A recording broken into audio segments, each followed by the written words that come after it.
చిన్న కుటుంబం, వ్యవసాయ కుటుంబంని పైకొచ్చారు ఆనంద్. వారి తల్లిదండ్రులు ఆనంద్, కర్ణలు కష్టపడి పెంచి పెద్ద చేసి ఇంతవన్నీ చేశారు. అసలు ఆ వ్యవసాయంలో ఏం లాభం వచ్చింది? అక్కడి నుండి ఇక్కడికి రావడానికి ఎంత కష్టపడ్డారు? ఎక్కడ చదివారు? ఈరోజు గ్రూప్ 2, గ్రూప్ 3, గ్రూప్ 1లో సక్సెస్ కావడానికి గల కారణాలు ఏంటి అనే అంశానికి సంబంధించి ఆనంద్ కుమార్ను మనతో వారిని అడుగుదాం. సార్ చెప్పండి, ముఖ్యంగా మీరు గ్రూప్ 1, గ్రూప్ 2, గ్రూప్ 3లో సక్సెస్ అయ్యారు. అసలు ఈ సక్సెస్ కంటే ముందు మీరు ఎక్కడ చదువుకున్నారు? ఏం చేశారు? అసలు ఇంత పైకి రావడానికి గల కారణాలు ఏంటి? దీనికి అందరికీ ప్రోత్సాహం ఎవరు? సార్ నా పేరు ఆనంద్ కుమార్. మా అమ్మ నాన్న పేరు ఆనంద్ మరియు కరుణ. మా అమ్మగారికి నాన్నగారికి మేము ముగ్గురం సంతానం సార్. నేను పెద్ద కొడుకుని. తర్వాత మా చెల్లె రాణి ఉంది, తను హైదరాబాద్లో ఉంది. అంతేకాకుండా మా తమ్ముడు ప్రేమ్ కుమార్ అని, తను చెన్నైలో సివిల్ ఇంజనీరు, చెన్నై మెట్రోలో పనిచేస్తారు. సో అంటే మేము ముగ్గురిని అంటే ఉన్నత చదువులకై మా అమ్మ నాన్న ఎంత ఖర్చైనా మేము కష్టపడ్డాము, వాళ్ళు ఖర్చు చేస్తూ వచ్చారు.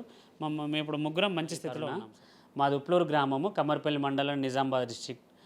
సో మా అమ్మ నాన్నలు వ్యవసాయం చేసేవారు. మా అమ్మ బీడీలు జుట్టేది, మా నాన్ననేమో వ్యవసాయం చేసేవారు. సో వాళ్ళు ఎంతో కష్టపడుతూ మమ్మల్ని స్థితికి తీసుకొచ్చారు. ముఖ్యంగా నా ప్రైమరీ ఎడ్యుకేషన్ వచ్చేసి కమ్మర్పల్లిలోని మహాబోధి విద్యానికేతన్ అనే స్కూల్లో జరిగింది. తర్వాత అక్కడి నుంచి నేను నవోదయ ఎంట్రన్స్ ఎగ్జామ్ రాశాను. అక్కడి నుంచి జవహర్ నవోదయ విద్యాలయంలో ఇంటర్ వరకు చదివాను. ఇంటర్ తర్వాత ఎంసెట్లో మంచి ర్యాంక్తో నేను బీ ఫార్మసీలో seat Pulla Reddy college of pharmacy మెహదీపట్నంలో బీ ఫార్మసీ పూర్తి చేశాను. తర్వాత దాని నైపర్ ఎగ్జామ్ రాశాను. జీప్యాట్ నైపర్ ఎగ్జామ్ రాసి అక్కడి నుంచి నైపర్ హైదరాబాద్లో ఫార్మకాలజీ అండ్ టాక్సికాలజీ అనే విభాగంలో నేను ఎం ఫార్మసీ చేశాను. తర్వాత అది అయిపోయిన తర్వాత క్యాంపస్ ఇంటర్వ్యూస్లో నేను సెలెక్ట్ అయ్యాను. తర్వాత ఢిల్లీలో సుమారు 7 సంవత్సరాలు ఉద్యోగం చేశాను. ఆ తర్వాత ఢిల్లీ తర్వాత బెంగళూరులో కూడా 1 సంవత్సరం ఉద్యోగం చేశాను. కానీ లోపు మా భార్యకి గవర్నమెంట్ ఉద్యోగం రావడం ద్వారా నేను కూడా నాకు కూడా ఎన్ని రోజుల నుంచో యూపీఎస్సీ కోసం చదవాలి, ఐఏఎస్ అవ్వాలన్న తపన ఉండేది. సో ఆమె గవర్నమెంట్ ఉద్యోగం ఉందన్న ఉద్దేశం ద్వారా, ప్రోత్సాహంతో నేను కూడా ఉద్యోగానికి రాజీనామా చేసి ఉద్యోగం కోసమని 2019లో నేను ప్రిపరేషన్ స్టార్ట్ చేశాను. తర్వాత 2019 నుంచి ఇప్పటి వరకు యూపీఎస్సీ చదువుతూ వచ్చాను. కానీ యూపీఎస్సీ ఒక్కసారి కూడా ప్రిలిమ్స్ నేను క్వాలిఫై కాలేకపోయాను, ఎంతో కష్టపడ్డప్పటికీ. కానీ దేవుని కృపను బట్టి తర్వాత 5 సంవత్సరాల తర్వాత మన తెలంగాణలో గ్రూప్ 1 జాబ్స్ నోటిఫికేషన్ పడింది. సో నా గ్రూప్ 1 కోసమనే చదివాను. ఈ గ్రూప్ 2, గ్రూప్ 3, గ్రూప్ 4 అనేది నేను దానికోసం బేసికల్గా చదవలేదు. గ్రూప్ 1 ఉద్దేశంతోనే చదివాను. గ్రూప్ 1 కొట్టాలి, డిప్యూటీ కలెక్టర్ అవ్వాలి, లేకుంటే డిఎస్పీ అవ్వాలన్న ఆశతోనే చదివాను. సో 5.5 సంవత్సరాలు ఎన్నో కష్టాల గుండా ఎంతోమంది ప్రోత్సాహంతో ఈ స్థాయికి వచ్చాను. అంటే ప్రధానంగా మీరు ఈ గ్రూప్ 1 రాయకముందు మీరు ఉద్యోగాన్ని త్యాగం చేశారు. ఢిల్లీలో 7 సంవత్సరాల ఉద్యోగం. అసలు ఏం ఉద్యోగం చేశారు? ఎక్కడి నుండి త్యాగం చేసి రావడానికి మీ సక్సెస్ అయ్యారు? యాక్చువల్లీ నేను వచ్చేసి రీసెర్చ్ సైంటిస్ట్గా చేసేవాడిని, రీసెర్చ్ సైంటిస్ట్. సో నాది animal studies, clinical trials. So pre clinical trials అంటారు. దాంట్లో మొత్తం బేసిక్ సైన్స్, అది యానిమల్స్ మీద ఎక్స్పెరిమెంటేషన్ చేయడము. సో అక్కడ చేసినప్పుడు నాకేదో ఆశ ఉండేది, ప్రజల మధ్య చేయాలి. ఒక ప్రైవేట్ సంస్థలో పనిచేసినప్పుడు ఆ యొక్క సాటిస్ఫాక్షన్ వచ్చేది కాదు. ప్రజల మధ్య పనిచేయాలి, ప్రజలకు అందుబాటులో ఉండాలన్న ఆశ నాకు ఉండేది. అది మా అమ్మ నాన్న కోరిక. దానివల్ల నేను ఎందుకో ఇక్కడికి ఇంకొకటి, అంబేద్కర్ మనకు రాజ్యాంగంలో ఇచ్చిన ఆ యొక్క స్వేచ్ఛను ఆధారం చేసుకొని ఇచ్చిన రిజర్వేషన్ యూజ్ చేసుకోవాలన్న ఉద్దేశం ద్వారా నేనేంటంటే అక్కడ జాబ్ మానేసి ఇక్కడికి రావాల్సి వచ్చింది. ఇక్కడ వచ్చినప్పుడు అంటే నాకు ఎన్ఆర్ఐ రాయదాస్ అని ఒక వ్యక్తి ఉన్నాడు. అతను నేను బీఫామ్ చదువుతున్నప్పటి నుంచి నా లోపల ఉన్న టాలెంట్ని గుర్తించి నన్ను ప్రోత్సహిస్తూ వచ్చాడు. తర్వాత నా స్నేహితుడైన సంతోష్ ఉన్నాడు. అతను కూడా అమెరికాలోనే ఉంటాడు. వాడు నన్ను అన్ని విధాలు ప్రోత్సహిస్తూ, నన్ను కష్ట సమయాల్లో నాకు ప్రోత్సహిస్తూ వచ్చి ఈ 5.5 సంవత్సరాలు ఎంతోమంది ప్రోత్సాహం ద్వారా, అంతేకాకుండా నా ఫ్యామిలీ ప్రోత్సాహం ద్వారా ఈ స్థితికి వచ్చాను సార్. అయితే మీరు ఈ ఎగ్జామ్స్, కాంపిటీషన్ ఎగ్జామ్స్ అయితే సక్సెస్ అయ్యారు. ఈ గ్రూప్ 2లో కానీ, గ్రూప్ 3లో కానీ, గ్రూప్ 4లో కానీ, గ్రూప్ 1లో కానీ ఏ ర్యాంకులు వచ్చాయి సార్? నాకు గ్రూప్ 1లో వచ్చేసి 658వ ర్యాంక్ వచ్చింది సార్. మన మల్టీ జోన్లో నా కేటగిరీలో, బీసీసీ కేటగిరీలో 2వ ర్యాంక్ వచ్చింది. తర్వాత గ్రూప్ 2లో 1700 ర్యాంక్ వచ్చింది. స్టేట్ వైడ్లో 5th ర్యాంక్ వచ్చింది. తర్వాత గ్రూప్ 3లో వచ్చేసి 503 ర్యాంక్ వచ్చింది. స్టేట్ వైడ్లో నా కేటగిరీలో 1st ర్యాంక్ వచ్చింది. తర్వాత గ్రూప్ 4 ఆల్రెడీ నేను జాబ్ చేస్తున్నానండి కమర్షియల్ ట్యాక్స్ డిపార్ట్మెంట్లో. అది ఓపెన్లోనే కొట్టాను నేను. 1500 ర్యాంక్ వచ్చింది స్టేట్ అంతట్లో, 1592, 1562 అనుకుంటా. సో ఆ ర్యాంక్ ద్వారా నేను ఓపెన్లోనే కమర్షియల్ ట్యాక్స్లో ఉద్యోగం సంపాదించాను. సో మా భార్యనేమో తిను తేజస్విని, తిను రెవెన్యూ డిపార్ట్మెంట్లో సీనియర్ అసిస్టెంట్గా పనిచేస్తున్నారు. అంటే ఇప్పుడు మీరు గ్రూప్ 1లో సక్సెస్ అయ్యారు. మీరు ఏ ఉద్యోగానికి వెళ్తారు, అక్కడ మీరు ప్రజలకు సేవ చేసే ఉద్యోగం ఎంచుకుంటారు? యాక్చువల్లీ ఇప్పుడున్న నా ర్యాంక్ ప్రకారము, నేనున్న కేటగిరీ ప్రకారము నాకు 5 జాబ్స్ ఉన్నాయండి. ఒకటి ఆర్డీఓ ఉంది, డిఎస్పీ ఉంది, ఆడిట్ ఆఫీసర్ ఉంది, ట్రెజరీ ఆఫీసర్ ఉంది, ఎంపీడీఓ ఉంది. సో నాకు ఐదర్ ఆర్డీఓనా డిఎస్పీ అన్న వచ్చే ఛాన్సెస్ ఉన్నాయి. సో ఏదొచ్చినప్పటికీ ప్రజల మధ్య ఉండాలి, ప్రజల మధ్యలో సేవ చేయాలన్న ఆశ నాకుంది, చేస్తాను. నేను కూడా ఒక హానెస్ట్గా, ట్రస్ట్ వర్దిగా, ట్రాన్స్పరెంట్గా ఒక ఆఫీసర్ని అవ్వాలి. ప్రజల సేవ అంతేపాటు గవర్నమెంట్కు సేవ చేయాలన్న ఆశతో ఉన్నాను నేను. అంటే కామన్గా ఇప్పుడు ఆర్డీఓ కానీ, ఎంపీడీఓ కానీ, ట్రెజరీ ఆఫీసర్ కానీ అవన్నీ కూడా ఏదైతే డ్రెస్సింగ్ లేని ఉద్యోగాలు. ఒక ఐఏఎస్ అయినా కూడా అది ఒక డ్రెస్ కోడ్ లేని ఉద్యోగం. పోలీస్ ఉద్యోగం అంటేనే ఒక డ్రెస్ కోడ్ ఉంటుంది. మీరు అటువైపుగానే ఎంచుకునే అవకాశాలు ఉన్నాయి? అంటే ఉందండి. ఎందుకంటే నా ముందు ఒక వ్యక్తి ఉన్నాడు. అతను ఒకవేళ ఆర్డీఓ తీసుకుంటే నాకు డిఎస్పీ వస్తుంది కనుక, సో నాకు యూనిఫామ్ జాబ్ అయినప్పటికీ ఏదైనా ప్రజాసేవ చేయాలా. మనం ఇంత కష్టపడి ఇంత అంటే ఊర్లో నుంచి పైకి వచ్చిన వాళ్ళము, మట్టి రుచి ఎరిగిన వాళ్ళము, మట్టి వాసన తెలిసిన వాళ్ళం కాబట్టి ప్రజలకు అంటే ప్రజల యొక్క కష్టాలు నాకు దగ్గరుండి చూసిన నేను మా ఊర్లో. ఇప్పుడు మా అమ్మ నాన్న పెరిగిన విధానం కానీ, మమ్మల్ని పెంచిన విధానం కానీ ఎన్నో కష్టాల గుండా వస్తే ఈ స్థితికి వచ్చినాము. సో ప్రతి ఒక్క ప్రాబ్లం, రూరల్ ప్రాబ్లమ్స్ తెలుసు. నేను ఉద్యోగరీత్యా ఎన్నో సిటీస్లో గడిపాను కాబట్టి సిటీ ప్రాబ్లమ్స్ తెలుసు. సో ప్రజల యొక్క మెయిన్గా బేసిక్గా కష్టాలు ఎరిగిన వాడిని కనుక సో యూనిఫామ్ జాబ్లో ఉంటే ఇంకెక్కువ న్యాయం చేయగలుగుతా, వాళ్ళకు అందుబాటులో ఉండగలుగుతాను, న్యాయం చేయగలుగుతాను. మీ సక్సెస్ మంత్ర ఏంటి సార్? సక్సెస్ మంత్ర అంటే నేను ఒక కోడ్ పెట్టుకున్నాను సార్, 4P అంటే 4 Pలు ఉండాలి సక్సెస్ కావాలంటే. ఒకటి ప్లానింగ్ పర్ఫెక్ట్ ఉండాలి మొదటగా.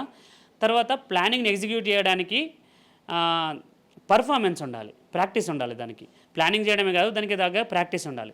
ప్రాక్టీస్ అవ్వడం వల్ల ఏంటంటే ఇప్పుడు మనం గ్రూప్ 1ని గమనిస్తే మన తెలంగాణలో గ్రూప్ 1 3 సార్లు జరిగిందండి. సో 3 సార్లు జరిగినప్పుడు ఒక యాస్పిరెంట్, ఒక ఎన్నో కళలతోని అన్ని ఉద్యోగాలు వదులుకొని వచ్చిన ఒక యాస్పిరెంట్ ఏ విధంగా స్ట్రెస్కి గురవుతాడు అంటే ఒక డిప్రెషన్కి వెళ్ళాల్సి వస్తుంది, ఎంతో బాధలకు కృంగిపోవాల్సి వస్తుంది. సంవత్సరాలు గడిచిపోయినాయి. దానిలో అయినప్పటికీ దానికి కావాల్సింది ఏంటంటే పేషెన్స్ ఒకటి కావాలి, ఓపిక కావాలి, తర్వాత పర్సీవరెన్స్ అని ఒకటి ఉంటుంది, పట్టుదల. ఈ 4 కావాలి. కానీ నా మట్టుకైతే నేను 5వ అస్త్రాన్ని కూడా ఉపయోగించాను. నాకు ప్రేయర్ అన్నది ఒకటి బాగా ఉపయోగపడింది. ఎందుకంటే ఎంతోమంది నేను ప్రేయర్ చేసుకోవడం కాకుండా, నా ఫ్యామిలీ ప్రేయర్ చేసుకోవడం కాకుండా నాకు తెలిసిన వాళ్ళందరూ నా కోసం ప్రార్థిస్తూ వచ్చారు, నాకు మంచి ఉద్యోగం రావాలని. సో ఈ ఒక 5 P's అంటాం, నేను 5 P's అంట. సో ఈ 5 Pల వల్లనే అంటే ఒకటి ప్రేయరు, ఒకటి ప్లానింగు, ఒకటి ప్రాక్టీసు, ఒకటి పేషెన్స్, ఒకటి పర్సివరెన్స్. ఈ 5 Pల వల్ల నేను ఈ స్థితిలో ఉన్నాను.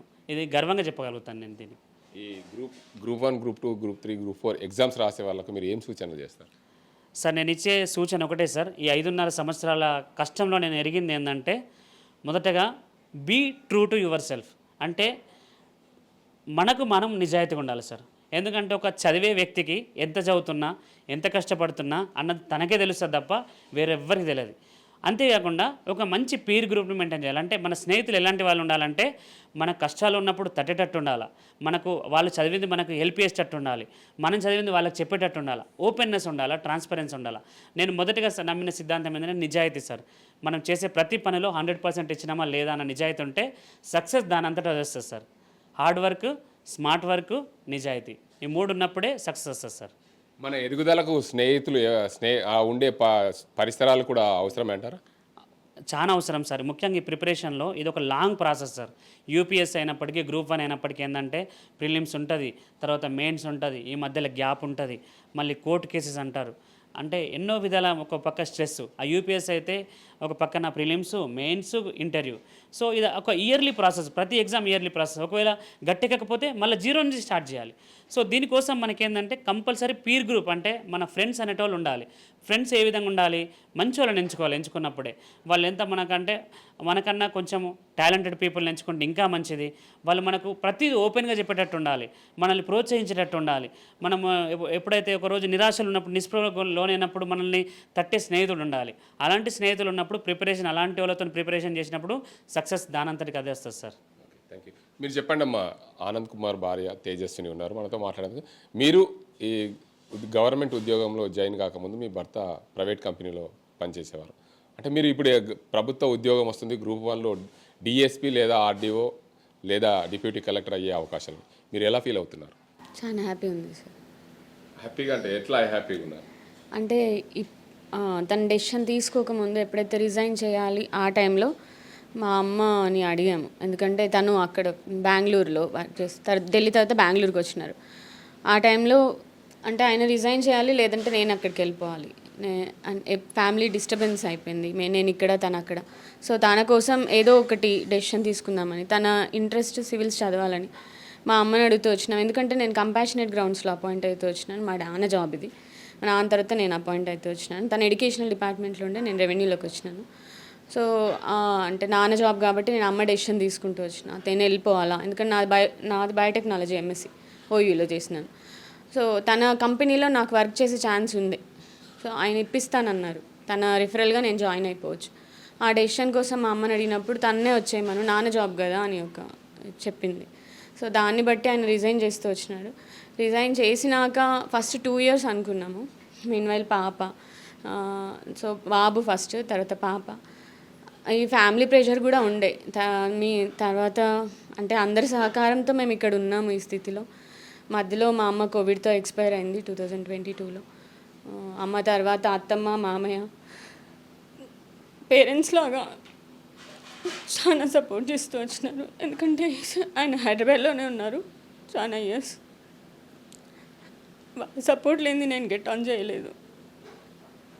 ఇక్కడ దాకా మీ ఆయన గ్రూప్ 1లో సక్సెస్ కావడానికి ప్రధాన కారణం మీ సపోర్ట్ లేనిది కాలేదు. అంటే కుటుంబ సభ్యులు అందరి సపోర్ట్తో పాటు మీ సపోర్ట్ కూడా అవసరం. ఆయన సక్సెస్ కావడానికి మీ వంతు సహాయం కూడా ఉందంటారా? ఉంది, అది నాకు ఉంది కాదు. యాక్చువల్లీ అంటే నేను ఈ ప్రిపరేషన్కి వచ్చినప్పుడు నేను 2 years 3 years అని అనుకొని వచ్చాను. కానీ ఈ కోర్టు కేసెస్ వల్ల ఎగ్జామ్స్ పోస్ట్పోన్ అవ్వడం వల్ల ఎంతో అంటే ఆల్మోస్ట్ 5.5 years పట్టింది ఉద్యోగం రావడానికి. ఇప్పుడు ఆల్మోస్ట్ 6 years అవ్వబోతుంది. ఈ 6 సంవత్సరాల్లో అంటే నా భార్య నన్ను ప్రతి క్షణం నువ్వు సక్సెస్ చేయగలుగుతావు, ప్రతి సమయం ప్రోత్సాహమే. ఎన్ని కష్టాలు ఉన్నప్పటికీ ఇక్కడికి నాకు అసలు ఫోన్ వచ్చేది కాదు. తిని ఒక రోజు హాస్పిటల్ అడ్మిట్ అయింది, అయినప్పటికీ నాకు ఫోన్ రాలేదు. ఎందుకంటే నేను అప్పుడు ఎగ్జామ్స్ రాస్తున్నా. సో నా కష్టం వెనకాల మా ఆవిడ ఉంది, నా భార్య ఉంది, నేను అది గొప్పగా చెప్పగలను. అంతేకాకుండా మా అమ్మ నాన్న. ఇక్కడ నేను ఇక్కడికి హైదరాబాద్లో ఉండాలంటే ఇక్కడ మా ఆవిడ జాబ్కి వెళ్తుంది కాబట్టి మా అమ్మ ఉండాలి. మా అమ్మ ఉండాలంటే మా నాన్న అక్కడ ఒంటరిగా ఉండాలి. సో ఇక్కడ ఒక్కళ్ళ సమస్య, ఒక్కళ్ళ కష్టం కాదు సార్ ఇది. అంటే ఇప్పుడు నా కష్టం మీరు హైదరాబాద్లోనే ఉంది కావచ్చు, కానీ హైదరాబాద్లో నేను ప్రిపేర్ అవుతున్న బుక్స్ చదువుతున్నానంటే అది నా కష్టం కాదు. అట్ ద సేమ్ టైం నా భార్య ఇక్కడ ఉద్యోగం చేసుకుంటా తను నన్ను డబ్బులు పంపిస్తూ నన్ను పోషించింది, తర్వాత కుటుంబాన్ని అంతా పోషించింది. అంతేకాకుండా మా నాన్నను వదిలేసి మా అమ్మ ఇక్కడ ఉండడము, తర్వాత మా నాన్న అటు వ్యవసాయం చేసుకుంటూ వంట చేసుకుంటూ తను అన్ని పనులు చేసుకుంటూ తను అక్కడ ఉండడము.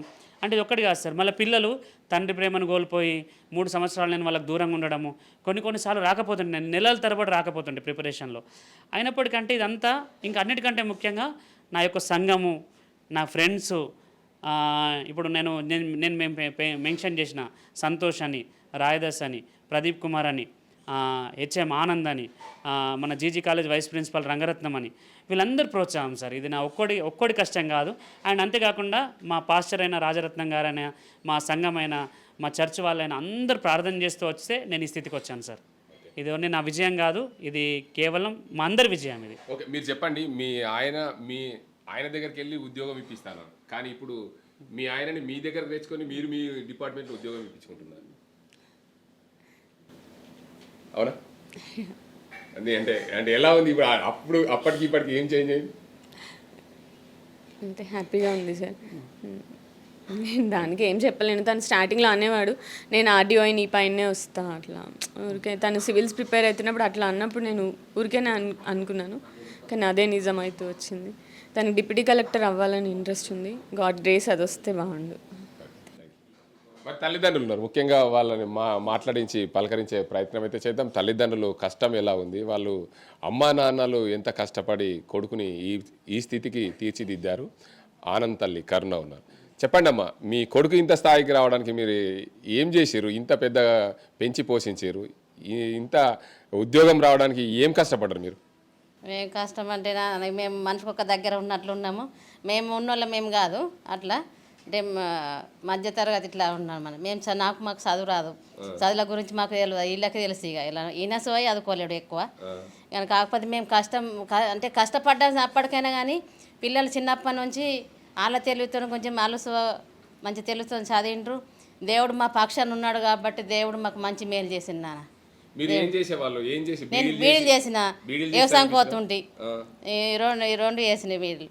ఇక మళ్ళీ మేము అక్కడ ఉండి ఇప్పటిదాకా చెప్పిండే కదా, మూడు జాగాలు ఉన్నప్పటికైనా పిల్లలను చూసుకుంటుంటే ముఖ్యంగా మా కోడలు అయితే చాలా మంచిది.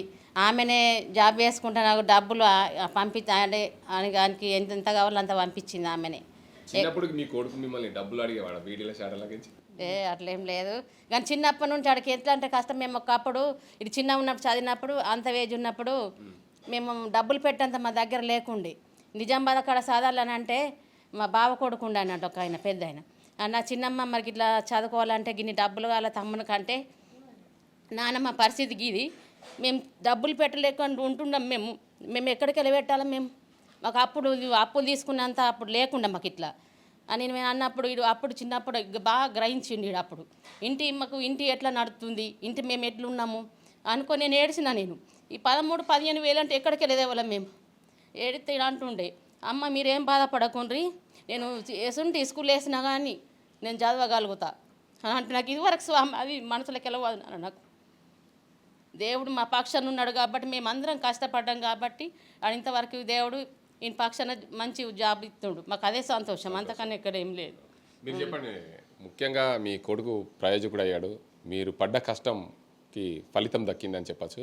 మీ కొడుకు ఇంత స్థాయికి రావడానికి మీరే కారణం అండి, మీ తల్లిదండ్రులే ప్రధాన కారణం. మా నాన్న వ్యవసాయం చేస్తేనే పైకి వచ్చాం అంటున్నారు.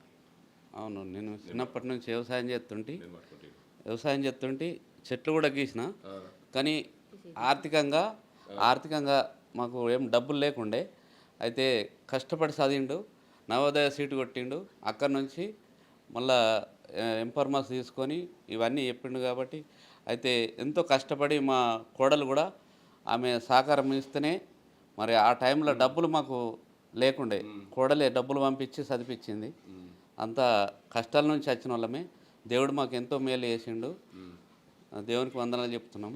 అంటే ముఖ్యంగా చెప్పండి, మీ కొడుకు ఇంత పెద్దగా కావడానికి చిన్నప్పుడు మీరు పడ్డ కష్టం, మీ కొడుకుని ప్రయోజకుని చేయాలంటే మీరు కూలీ నాలి వ్యవసాయం చేస్తూ ఉన్న 3 ఎకరాలు 4 ఎకరాలు పంట పండించి డబ్బులు కట్టారు. అది ఎక్కడి దాకా వచ్చింది? మాకు అంటే ఏం లేకుండే. అయితే మేము కొన్ని రోజులు మస్కట్ కూడా పోయినా, సౌదీ పోయినా. 3 సంవత్సరాల నుండి ఏం అసలు తినేందుకు తిండి లేకుండే. అయితే సౌదీ పోయి వచ్చి కొద్దిగా భూమి తీసుకొని దాంట్లో సేద్యం చేసుకొని ఇల్లు కూడా మా అన్నయ్య కడితే దాంట్లో సగం తీసుకొని ఇక అట్లా ఉన్నాం. ఇక కొడుకు చదివించేందుకు అసలు డబ్బులు లేకుండే. అక్కడ అన్న స్కూల్ పెట్టిండే, అన్న స్కూల్ నుంచి 5వ తరగతి దాకా అది. అక్కడ నుంచి నవోదయ సీటు కొట్టిండు, అక్కడ నుంచి వెళ్ళిపోయింది. ఇప్పుడు మీ కొడుకు ఆర్డీఓ కానీ, డిప్యూటీ కలెక్టర్ కానీ, డిఎస్పీ కానీ అవుతున్నాడు. అంటే ఈ 3 ఏదో ఒక ఉద్యోగం లేదా ఎంపీడీఓ అవుతాడు. ఖచ్చితంగా ప్రజల మధ్య ఉండి సేవ చేసే ఉద్యోగం వస్తుంది. మీరు ఎలా ఫీల్ అవుతున్నారు తండ్రిగా? చాలా సంతోషంగా ఫీల్ అవుతున్నాం. మా కొడుకు ప్రయోజకుడు అయినందుకు హ్యాపీగా ఫీల్ అవుతున్నాం సార్. Thank you. మరి పిల్లలు ఉన్నారు, ఆనంద్ కుమారుడు ఉన్నారు. నువ్వు ఎన్నో తరగతి చదువుతున్నావు? ఏంది? నేను 5th క్లాస్ చదువుతున్నా. ఏం పేరు నీ పేరు? నా పేరు ఆరోన్. మీ డాడీ గ్రూప్ 1లో సక్సెస్ అయ్యాడు, మంచి ఉద్యోగం సాధించబోతున్నాడు. ఎలా ఫీల్ అవుతున్నావు మీ డాడీ? నేను చాలా హ్యాపీగా ఫీల్ అవుతున్నాను, ఎందుకంటే మా డాడీ గ్రూప్ 1 వచ్చింది కాబట్టి. నువ్వు ఏం ఉద్యోగం కోసం నువ్వు ఇప్పటి నుంచే ప్రయత్నం చేస్తున్నావు? నేను ఐఏఎస్ అవ్వాలని అనుకుంటున్నాను. ఖచ్చితంగా అదే ఏముందా? మీ డాడీ 5 P's చెప్పాడు. అంటే పట్టుదల ఉండాలి, పర్ఫార్మెన్స్ ఉండాలి, ఇవన్నీ కావాలని చెప్పి మీ డాడీ ముఖ్యంగా ప్రేయర్ కూడా చేయాలని చెప్పాడు. స్నేహితులు కూడా బాగుండాలని చెప్పి ఇవన్నీ ఎంచుకోవడానికి నువ్వు సిద్ధంగా ఉన్నావా? అవును. ఖచ్చితంగా ఐఏఎస్ అవుతావా? అయితా. Okay, thank you. నువ్వు చెప్పమ్మా, నీ పేరేం పేరు? షారోన్. మీ డాడీ మంచి ఉద్యోగం కొట్టాడా? కొట్టాడు. ఇప్పుడు ఎట్లా ఉన్నది? హ్యాపీగా ఉన్నావా? Okay, thank you. మొత్తంగా చూసుకోవచ్చు, ఆనంద్ వారి కుటుంబ సభ్యులతో హ్యాపీగా ఉన్న పరిస్థితి నెలకొంది. మొత్తానికి ఏదేమైనప్పటికీ గ్రూప్ 1లో నేను మొట్టమొదటిగా నేను ఐఏఎస్ కావాలనుకున్నాను. కానీ ప్రజల మధ్య ఉండి సేవ చేసే ఉద్యోగం నాకు కల్పించిండు దేవుడు. ఆ దేవుడు కృప వల్లనే నేను ఇక్కడ ఉన్నాను. 5 Pలు నేను ఎంచుకున్నాను. ముఖ్యంగా ఈ పట్టుదల కృషి ఉంటేనే సాధ్యమవుతుంది. స్నేహితుల ద్వారా కూడా ప్రతి ఒక్కరు కూడా మన చుట్టూ ఉన్న పరిసరాలు కూడా ఉండాలి. మా అమ్మ నాన్న మా భార్య కృషి వల్లనే నేను ఈ ఉద్యోగం సాధించినానే చెప్పుకుంటాను. మొత్తానికి ఈ కుటుంబ సభ్యుల అందరి కలగొలుపుగానే నాకు ఉద్యోగం వచ్చింది. ఏదైతే గ్రూప్ 1లో నేను సక్సెస్ అయ్యాను, ప్రజల మధ్య ఉండి చేసే ఉద్యోగం వస్తుందని హ్యాపీగా ఫీల్ అవుతున్నాను. డిప్యూటీ కలెక్టర్ కానీ, ఆర్డీఓ కానీ, అదేవిధంగా ఎంపీడీఓ, డిఎస్పీ కానీ ఏదైనా సరే నేను ఆ ప్రజల మధ్య ఉండి ఉద్యోగం చేసేందుకు సిద్ధంగా ఉన్నాను. ప్రతి ఒక్క ప్రభుత్వానికి అదేవిధంగా ప్రజలకు మంచి సేవ చేసి నిజాయితీగా ఉండి రానున్న రోజుల్లో మరింత మంది ఏదైతే నిరుద్యోగులకు ఉద్యోగాలు వచ్చే దిశగా నా వంతు నేను చేసిన కష్టం, నేను పడ్డ కష్టం, నేను చేసిన కృషి ప్రతి ఒక్కరికి తెలియజేసే దిశగా ముందుకు సాగుతాను అని చెప్తున్నారు ఆనంద్ కూడా మనం విషయం చెప్దాం. ఆయనకు ఏదైతే ఆల్ ద బెస్ట్ చెప్దాం. ఎందుకంటే గ్రూప్ 1లో డిఎస్పీగా సాధించాలి. ఏదైతే డ్రెస్ కోడ్ ఉన్న ఉద్యోగం ఉంటేనే ప్రజల్లో గౌరవం ఉంటుందని నా ముఖ్య ఉద్దేశం అని చెప్పుకోవచ్చు. ప్రపంచంలో ఏ మూల ఏ క్షణం ఏం జరుగుతుందో వేగంగా తెలుసుకోవడానికి తొలి వెలుగు వాట్సాప్ ఛానల్ని ఫాలో చేయండి.